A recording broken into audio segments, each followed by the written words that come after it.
नमस्कार, Uttarakhand special news update में आपका स्वागत है। मैं हूं आपके साथ कमलेश्वरी साहू। चलिए बुलेटिन की शुरुआत करते हैं इस वक्त की बड़ी खबर के साथ, जो देहरादून से सामने आई है।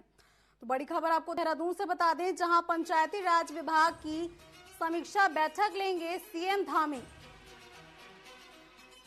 विभागीय योजनाओं और कार्यों पर होगी समीक्षा। शासन के उच्च अधिकारी इस दौरान रहेंगे मौजूद। सचिवालय में आयोजित होगी बैठक। तो बड़ी खबर आपको देहरादून से बता रहे हैं, जहां मुख्यमंत्री पुष्कर सिंह धामी सचिवालय में बैठक लेने वाले हैं। इस बैठक में कई बड़े अधिकारी भी मौजूद रहेंगे। पंचायती राज विभाग की समीक्षा बैठक लेंगे मुख्यमंत्री धामी। विभागीय योजनाओं और कार्यों पर करेंगे समीक्षा। शासन के उच्च अधिकारी रहेंगे मौजूद। तो बड़ी खबर आपको देहरादून से बता रहे हैं, जहां मुख्यमंत्री पुष्कर सिंह धामी सचिवालय में बैठक लेने वाले हैं। इसमें प्रशासन के कई बड़े अधिकारी भी मौजूद रहेंगे। बता दें कि पंचायती राज विभाग की समीक्षा बैठक सीएम पुष्कर सिंह धामी करने वाले हैं। इसके साथ ही विभागीय योजनाओं और कार्यों पर समीक्षा की जाएगी। शासन के उच्च अधिकारी भी इस समीक्षा बैठक के दौरान मौजूद रहेंगे।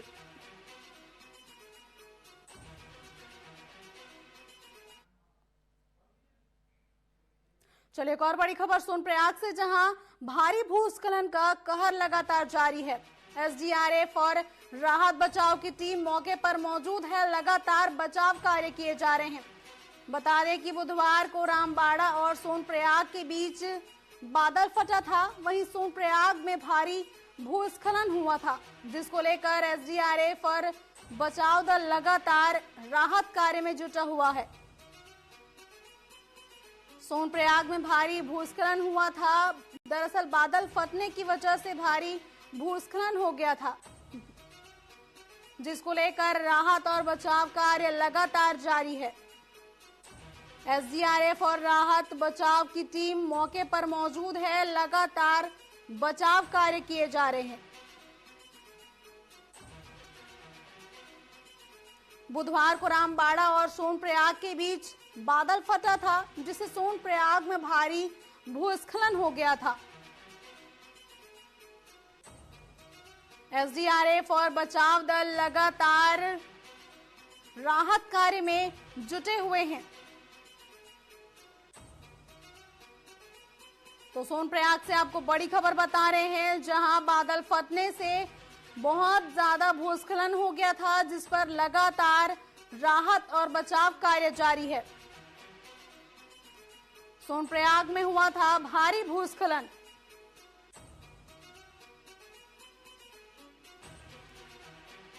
तो बड़ी खबर आपको सोनप्रयाग से बता रहे हैं, जहां भारी भूस्खलन का कहर देखने को मिला है। एसडीआरएफ और राहत बचाव की टीम मौके पर मौजूद है। लगातार बचाव कार्य किए जा रहे हैं। बता दें कि बुधवार को रामबाड़ा और सोनप्रयाग के बीच बादल फटा था, जिसकी वजह से सोनप्रयाग में भारी भूस्खलन हो गया था।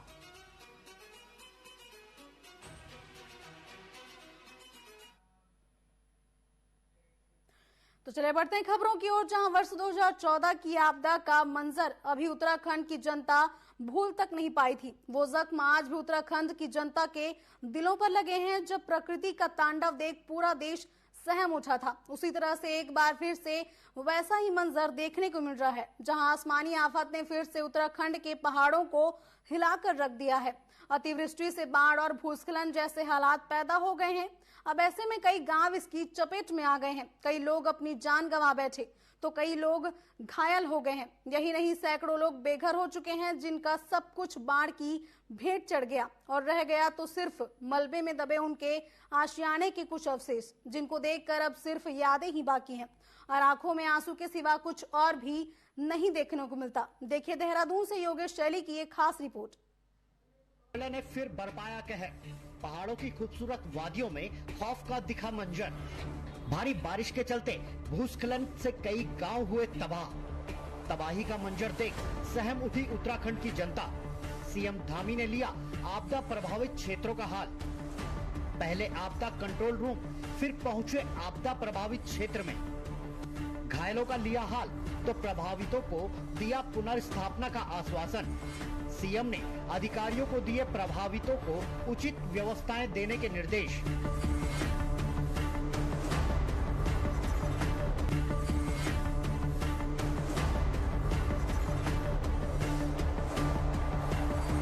ये मंजर किसी भयावह तस्वीर से कम नहीं, लेकिन यहाँ गांव के गांव पहाड़ की आगोश में ऐसे समा गए मानो यहाँ कुछ था ही नहीं। जब यहाँ इन गांव में खुशियाँ बसती थी, वहाँ रहने वाले लोगों की यादें थी, जहाँ हर सुख दुख साथ में बिताने, हर त्योहार, हर पर्व की धूमधाम थी। लेकिन एक ही पल में सब कुछ ऐसे तबाह हो गया मानो प्रकृति ने विनाश की ठान ली हो और पूरे गांव को अपनी आगोश में समेटकर सब कुछ तबाह कर दिया।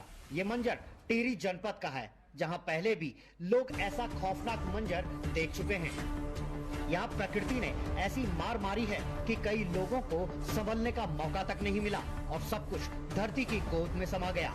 तबाही के बाद लोग अब सिर्फ मलबे में दबे अपनी यादों के तिनकों को ही बटोर रहे हैं, क्योंकि छत रही नहीं, रहने को कोई आसियाना नहीं और खाने पहनने को भी कुछ नहीं रहा। वहीं इस तबाही के बाद सरकार भी पूरी तरह से अलर्ट है। प्रशासन ने प्रभावितों को सुरक्षित स्थानों पर जगह भी उपलब्ध करा दी है। यहां तक कि सूबे के मुखिया खुद पूरे आपदा प्रभावित क्षेत्र में जाकर जनता के हालातों को देख रहे हैं और उनको किसी तरह की कोई दिक्कत न हो, इसके लिए सीएम धामी ने अधिकारियों को 24 घंटे तत्पर रहने के निर्देश भी दिए हैं। साथ ही आपदा कंट्रोल रूम में भी सभी अधिकारियों को त्वरित कार्रवाई करने के निर्देश सीएम धामी ने दिए हैं। मैं आपको बता दूं कि बीते रात्रि के 8:30-9 बजे के आसपास बहुत जोर की बारिश तो हो ही रही थी और लगातार पानी जल स्तर तो बढ़ ही रहा था। लगभग 9 बजे के आसपास मुझे फ़ोन आया है कि यहाँ पर बादल फटा है। हमारा जो जखनेली ग्राम पंचायत का नौताड़ तोक है और जब मुझे पता लगा कि यहाँ पर एक परिवार पूरी तरह से मिसिंग बताया जा रहा है तो हम लोग रात के 9 बजे के आसपास हम लोग सारे यहाँ आ गए थे और फिर देखा कि एक ही परिवार में जिसमें माँ, बेटा और उनके पति थे, जो 2 बॉडी हमने रात को ही रिकवर कर ली थी। विपिन जो भाई था हमारा, वो काफ़ी मात्रा में घायल हो गया था, काफ़ी ज़्यादा इंजरीज उसको आ गई थी। उसको हम लोग हॉस्पिटलाइज कराए तो लगभग टिहरी जाने से पहले ही उसने रास्ते में दम तोड़ दिया था, जिससे जो है तीनों जो है एक ही परिवार के तीनों लोग ख़त्म हो गए हैं। और जहाँ तक नुकसान की बात करूँगा तो नुकसान काफ़ी हुआ है। सबसे ज़्यादा हमारी कृषि भूमि को हुआ है और 3-4 सिंचाई नहरें हैं, 4-5 पेयजल जल जीवन मिशन की लाइनें हैं और 3-4 मकानों में मलबा घुस गया है। और इस संबंध में जब हताहत होने की बात आई तो इस संबंध में माननीय मुख्यमंत्री जी से भी दूरभाष पे बात हुई। उन्होंने भी आश्वासन दिया है कि अगर समय मिलेगा तो वो भी आपदा ग्रस्त क्षेत्र में आएंगे। तो देखते हैं अब आने के बाद ही जो क्या करते हैं। हम लोगों का एक ही मकसद है और एक ही मांग है हम सब लोगों की। जो 2014 में भी यहाँ पर डिजास्टर हुआ था, उसमें भी हमारे गांव के 6 लोग हताहत हो गए थे और फिर ठीक 10 साल बाद एक ही परिवार के 3 लोग हताहत हो गए। तो हम 10 साल। मेरा नाम महावीर प्रताप भट्ट है। यहाँ पर क्या कर रहे हैं आप? यहाँ पे हमारे मकान जो दबे हुए हैं उनको देखने के लिए आए। अभी होटल में काम कर रहे थे, वहाँ से घर आए तो घर पे देखा तो घर के ये हाल हो रखे हैं। वहाँ से अभी देखने आए यहाँ पे घर पे, तो घर पे कोई नाम निशान नहीं है। यहाँ पे कोई सामान की कोई एक सुई तक नहीं मिली हमें, सारा सामान दबा। मांग तो ये है, मैं प्रशासन से यही कहना चाहता हूँ कि हमें पुनर्वास चाहिए। यहाँ पे हम क्या करेंगे, यहाँ पे हमारा कुछ भी अब रहने का कोई साधन नहीं है, ना हमारे पास लता है, ना कपड़ा है, ना कोई खाने की कोई व्यवस्था है। यहाँ पे कुछ रहने कुछ चीज़ का कोई व्यवस्था नहीं है यहाँ पे हमारे को। आप देख रहे हो सोशल मीडिया पर, आप देख ही रहे होगे क्या हाल हो रहा है यहाँ पे। तो हम यहाँ पे अभी देखने के लिए आए थे। अभी पंजाब में नौकरी करे थे, वहाँ नौकरी छोड़ के अब घर में बेरोजगार रहने आ रखे हैं। क्या करना है, जब घर नहीं है तो कुछ नहीं है, घर नहीं है, परिवार नहीं है तो कुछ नहीं है, तब क्या कर सकते हैं। 10 बजे के करीब ये बादल फटने की जो खबर आई थी, तो यहाँ एक बहुत ज़बरदस्त तरीके से पानी का और उसके साथ पत्थर बोल्डर आने की वजह से जो आवासीय भवनों को नुकसान हुआ है, उसको काफ़ी नुकसान पहुँचा है। और शासन प्रशासन अभी तक भी यहाँ पर नहीं पहुँचा है। शासन प्रशासन से ये उम्मीद नहीं की जाती। जब पिछली बार यहाँ पर ये आपदा आई थी, तो उसके बाद देखने के बावजूद भी प्रशासन की तरफ से यहाँ पे कोई भी सुरक्षा व्यवस्था नहीं की गई। और जो यहाँ पर निर्माण कार्य चल रहे थे वो अन्यत्र जगह पे चल रहे थे, जहाँ पर निर्माण कार्य सुरक्षा के देखते हुए होने थे, वहाँ पर कहीं भी ना ये बिटकुल विभाग की जो सड़क है इसके भी पूरी खामियां होने के कारण जो ये आपदा आई है, जो आवासीय भवनों को गया है, ये भी कारण हो सकता है। और शासन प्रशासन की तरफ से जो एरीगेशन के काम पंक्ति के समीप, स्कूल के समीप या गांव के समीप जो आवासीय बस्तियों के समीप होने थे, उसको यहाँ पर न कराकर सुरक्षा को जहाँ सेफ जगह है, जहाँ पानी भी नहीं जाता है, वहाँ पर कराया गया है।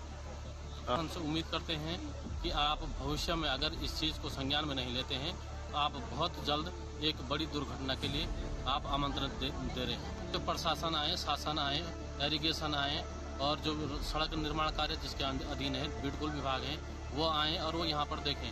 वो आज तक यहाँ पर देखने नहीं आए हैं, जबकि लगातार तीसरी बार यहाँ पर आपदा आई है और बिटकुल विभाग के द्वारा इतने गलत काम किए गए हैं। जहाँ पर उनको सुरक्षा देनी थी वहाँ पर उन्होंने ड्राई दीवारें दे रखी है और एरीगेशन के काम ऐसी जगह पे हो रहे हैं जहाँ पानी का भी जाता भी नहीं है। और भी ऐसे कई विलेजेस हैं जहाँ पर लोगों की मांग है कि वहाँ पे विस्थापन किया जाए या फिर सुरक्षित स्थानों पे वहाँ पे उनको भेजा जाए। तो उसी कार्य में जिला प्रशासन पूरी व्यवस्था करेगा उनके रहने की। आदि लोग किराए के मकान में रहना चाहते हैं, सरकारी बिल्डिंग में रहना चाहते हैं, तो खाद्य पदार्थ आदि की व्यवस्था की जाएगी। साथ ही इस अभी तो मानसून में भी और भी टाइम बचा है, तो जो भी और भी ऐसे वल्नरेबल एरियाज है वहाँ पर भी चयन कर लेंगे हम, जो परिवार असुरक्षित जगहों पर स्थित है उनको भी सुरक्षित। सर, संपर्क मार्ग रात्रि को यहाँ बादल फटने से और अतिवृष्टि होने से यहाँ जान माल की क्षति हुई। हम लोगों का यहाँ पर चीज़ें हुई और यहाँ पर भवनों का और सड़क का पुलों का थोड़ा नुकसान हुआ है। हमारा प्रयास है कि जल्दी से जल्दी इस क्षेत्र का विस्थापन किया जाए। जो मकान यहाँ खतरे की जद में आते हैं उनका आकलन हो गया है और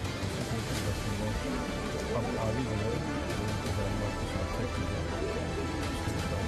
और जो हमारे यहाँ आपदा शिविरों में है उसमें बुजुर्ग हैं, गर्भवती माताएँ हैं, बच्चे हैं, विकलांग हैं, प्रकार की परेशानी हैं, दवाइयाँ हैं, खाद्य सामग्री है। सभी से कहा है कि जो भी आपदा से प्रभावित हैं और जो आपका राहत है बचाव दी जाए और जनजीवन को सामान्य करना और जो नुकसान हुआ है, जो बड़ा नुकसान हुआ है, काफ़ी नुकसान हुआ है, उसको जनजीवन सामान्य करने के लिए लोगों को दोबारा से जोड़ना, जो भूस्खलन की तकलीफ में रास्ते आ गए उनको ठीक करना, भवन इत्यादि जहाँ पर पूरी तरह से क्षतिग्रस्त हुए हैं उनका पुनर्वास किया। सर, अति संवेदनशील एरिया है, दीर्घकालीन क्या अति संवेदनशील क्षेत्र है, पहाड़ी क्षेत्र लगातार भूस्खलन हो रहा है। दीर्घकालीन योजना क्या बनी है? जो भी आकलन किया गया है, पहले जो आकलन बनाए गए हैं उसके अनुसार जो भी इस खतरे की जद में आने वाले बरसाती। बहरहाल उत्तराखंड के पहाड़ एक बार फिर अपने रौद्र रूप में हैं। आपदा की मार से उत्तराखंड फिर से जूझ रहा है। बेघर हुए लोग अब आसियाने की तलाश में हैं और जिनके अपने सगे उनसे इस आपदा में बिछड़ गए वो सदमे में हैं। सरकार भले ही इस तरह की आपदाओं से निपटने के लिए तैयारी में थी, लेकिन जो मंजर आसमानी आफत ने दिखाया है शायद उसकी कल्पना भी नहीं की गई थी। लेकिन अब इस आपदा से सरकार कितना सबक लेती है और बेघरों को कब तक एक अदद छत नसीब हो पाती है, ये तो समय ही बताएगा। ने फिर बरपाया कहर। पहाड़ों की खूबसूरत वादियों में खौफ का दिखा मंजर। भारी बारिश के चलते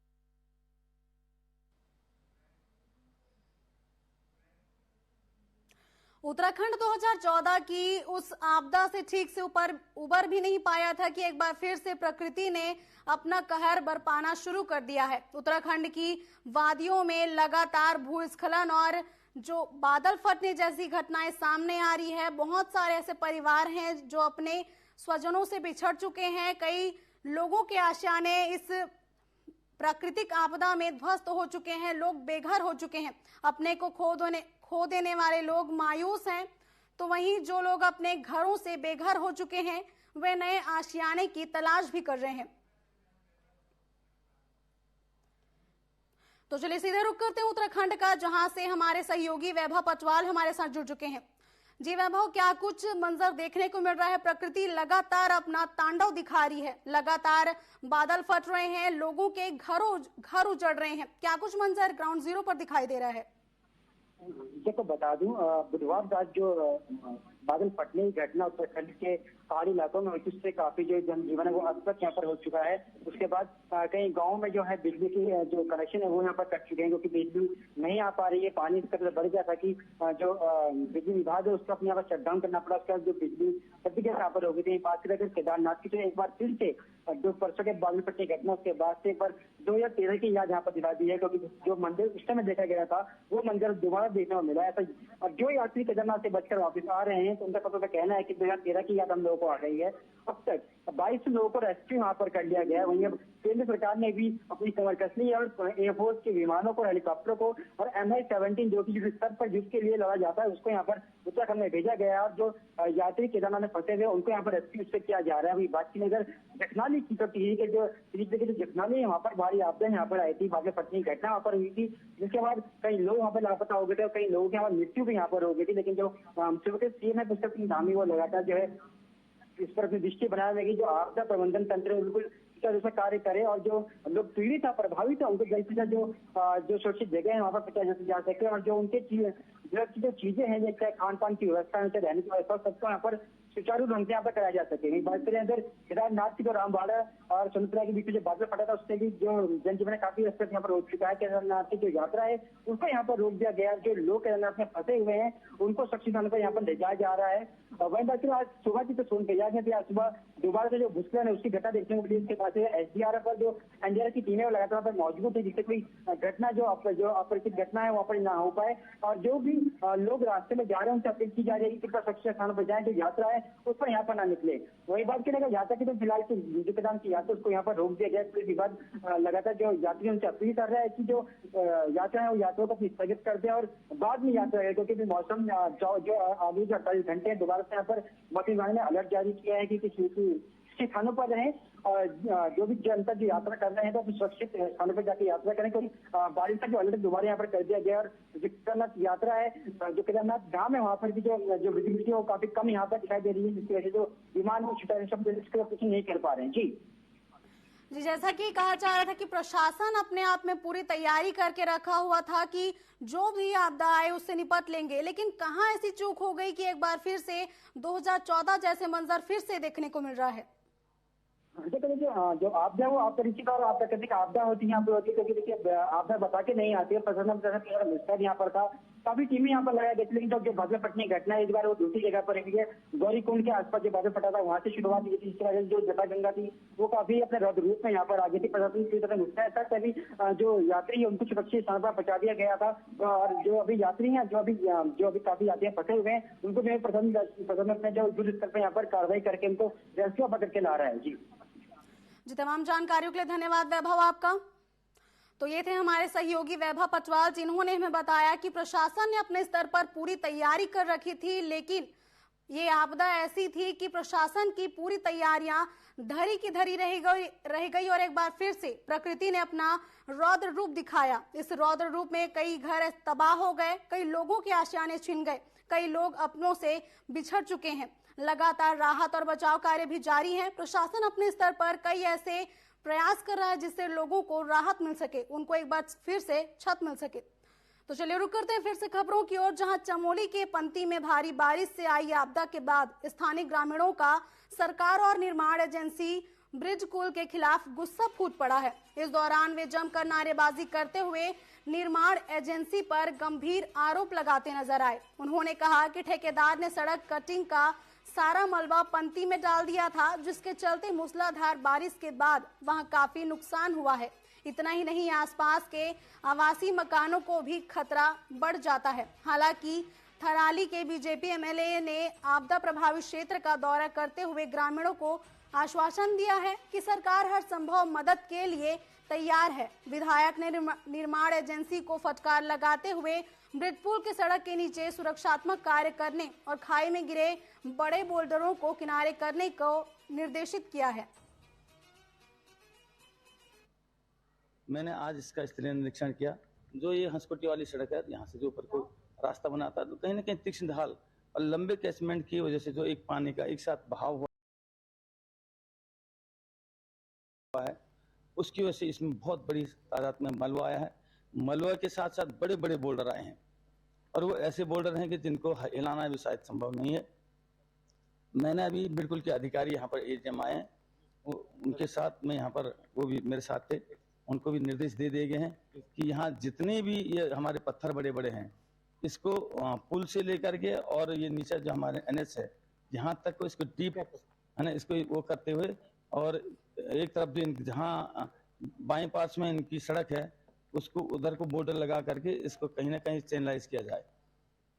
अब खबर बाजपुर से, जहां आदर्श कन्या इंटर कॉलेज की कुछ अध्यापिकाओं के अश्लील फोटो बनाकर एक व्यक्ति ने सोशल मीडिया पर वायरल कर दिया, जिसको लेकर अध्यापिका ने 5 अप्रैल को पुलिस को लिखित शिकायत की थी, लेकिन पुलिस ने अब तक महिला की शिकायत पर संज्ञान नहीं लिया। वहीं 4 माह बीत जाने के बाद भी पुलिस की ओर से कोई कार्रवाई नहीं किए जाने से महिला अध्यापिकाओं और प्रबंधन कमेटी में आक्रोश बना हुआ है।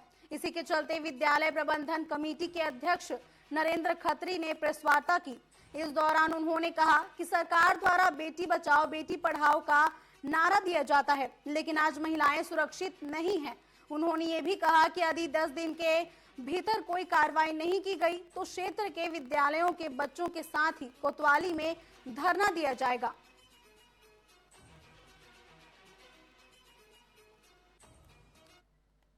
उसके गार्जियंस के द्वारा उस बच्ची के द्वारा बाजपुर थाने में 4 माह पहले अप्रैल में सूचना दी गई, लेकिन उसके उपरांत 4 माह के बाद भी 4 माह बीत जाने के बाद प्रशासन के द्वारा कोई कार्रवाई उस पर नहीं की गई।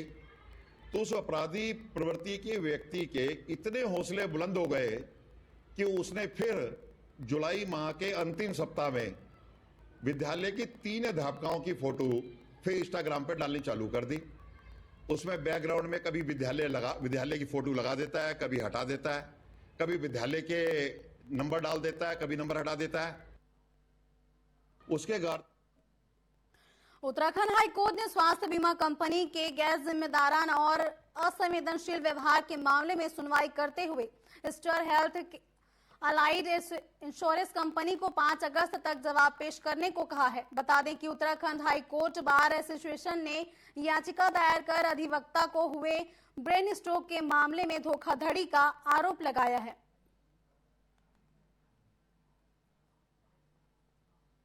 इंश्योरेंस कंपनी की ओर से कुछ परेशानियां खड़ी की जा रही हैं, तो उसको लेके बार एसोसिएशन की ओर से माननीय न्यायालय के समक्ष मेंशन किया गया था, जिसमें कोर्ट ने उस पत्र का जो बार ने दिया उसका संज्ञान लिया है और जो स्टेट लीगल सर्विसेज अथॉरिटी है उसको इस मामले में फैसिलिटेट करके और इंश्योरेंस कंपनी से वार्तालाप करके मामले के निस्तारण के लिए सोमवार को मामला नियत किया। हल्द्वानी में मुख्यमंत्री के निर्देश पर शिक्षा विभाग और पुलिस ने कई कोचिंग सेंटर में औचक निरीक्षण किया, जहां जांच पर एक बेसमेंट में चल रहे कोचिंग सेंटर में कई सारी गड़बड़ियां पाई गई। वहीं सिटी मजिस्ट्रेट ने संचालकों को तत्काल सारी गड़बड़ियों को ठीक करने के निर्देश दिए हैं।